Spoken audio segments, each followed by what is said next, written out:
ஒருவரை ஏமாற்ற வேண்டும் என்றால் அவரிடம் கருணையை எதிர்பார்க்க கூடாது, ஆசையை தூண்ட வேண்டும் என்ற சதுரங்க வேட்டை திரைப்பட பாணியில் சென்னையில் மீண்டும் அரங்கேறிய புதையல் நகை மோசடியில் மேலும் 2 கைது செய்யப்பட்டுள்ளனர்.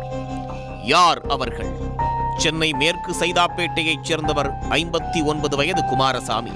அதே பகுதியில் பெட்டிக்கடையோடு மாவு அரைத்து விற்பனை செய்து வருகிறார்.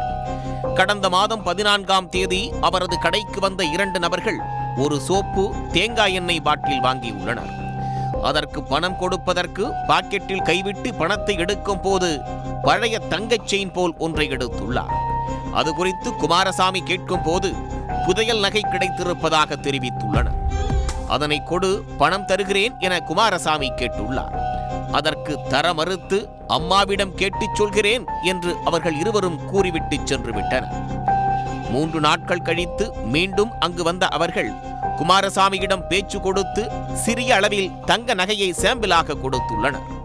அது உண்மையான தங்கம் என தெரிந்த குமாரசாமியிடம் 20 லட்சம் ரூபாய் கொடுத்தால் கூடுதலாக தங்கம் தருகிறோம் என கேட்டுள்ளனர். ஆனால் குமாரசாமி 8 லட்சம் ரூபாய் கொடுக்க முன்வந்துள்ளார். அதன்படி குரோம்பேட்டை பேருந்து நிலையத்தில் வைத்து 3 5 லட்சம் ரூபாய் கொடுத்து தங்க புதையலை பெற்றுள்ளார்.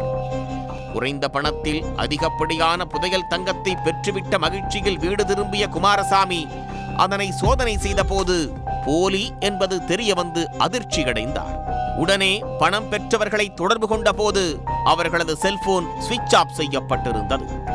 இந்த நிலையில் தாம்பரம் பேருந்து நிலையத்தில் மாற்றுத்திறனாளி பெண் ஒருவரை இதே கும்பல் 6.5 லட்சம் ரூபாய் ஏமாற்றியது.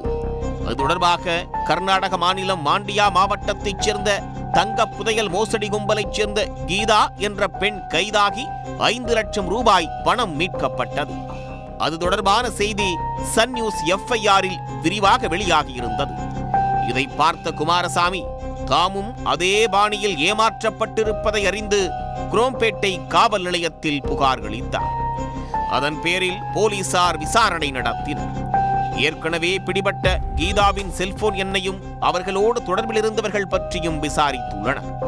அப்போது கீதாவின் தம்பி 36 வயது பாபுல் ரத்தோர், கீதாவின் மகன் 23 வயது ராகுல், மருமகன் கிஷோர், கிட்டா என்கிற காலா ஆகியோர் குமாரசாமியை ஏமாற்றியிருப்பது தெரிய வந்தது. அவர்களில் பாபுல் ரத்தோர், ராகுல் ஆகிய 2 போலீசார் கைது செய்தனர். அவர்களிடமிருந்து 30,000 ரூபாய் பணம், 9 செல்போன்கள் பறிமுதல் செய்யப்பட்டது. பின்னர் கைதானவர்களை நீதிமன்றத்தில் ஆஜர்படுத்தி சிறையில் அடைத்தனர். கர்நாடக மாநிலம் மாண்டியாவைச் சேர்ந்த தங்க புதையல் மோசடி கும்பலில் 100க்கும் மேற்பட்டவர்கள் உள்ளனர். அவர்களில் பலர் சிறு வியாபாரம் மற்றும் கட்டிட வேலை செய்வது போல் குடும்பமாக சென்னை உள்ளிட்ட தமிழகத்தின் பல்வேறு பகுதிகளில் ஊடுருவியிருப்பது போலீசாரின் விசாரணையில் தெரிய வந்துள்ளது. சிறிய அளவில் கடை வைத்து பிழைப்பு நடத்துகிறவர்களை குறிவைத்து அவர்கள் கைவரிசை காட்டுகின்றனர்.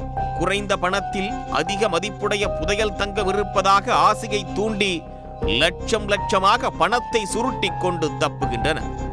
தங்கள் மீது நம்பிக்கையை ஏற்படுத்தும் விதமாக முதலில் சிறிய அளவிலான அசல் தங்கத்தை கொடுத்து தூண்டில் போடும் இவர்கள் பின்னர் போலி தங்க நகைகளை கொடுத்து ஏமாற்றுவதை வழக்கமாக கொண்டுள்ளனர். அந்த கும்பல் ஏற்கனவே சென்னை திருமங்கலம், திருவான்மியூர், காஞ்சிபுரம், மதுரை, திருப்பூர் என பல்வேறு பகுதிகளில் கைவரிசை காட்டியிருக்கின்றனர். அவர்களில் கீதா என்ற பெண் தாம்பரத்தில் பிடிபட்டதைத் தொடர்ந்து பணத்தை இழந்தவர்கள் ஆங்காங்கே உள்ள காவல் நிலையங்களில் புகார் அளித்து வருகின்றனர். அந்த வரிசையில் மேற்கு சைதாப்பேட்டையைச் சேர்ந்த பெட்டிக்கடைக்காரர் குமாரசாமியும் காவல் நிலையத்தை நாடியதன் பேரில் கீதாவின் குடும்ப உறுப்பினர்களான பாபுல் ரத்தோர், ராகுல் ஆகியோர் சிக்கியுள்ளனர். மேலும் கிட்டா என்ற காலா உள்ளிட்ட பலரை தீவிரமாக தேடி வருகின்றனர்.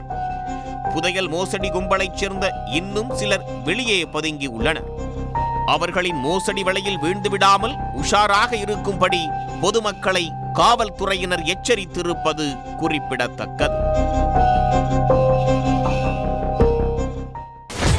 சன் நியூஸ் வாட்ஸ்அப் சேனலை ஃபாலோ செய்யுங்கள்.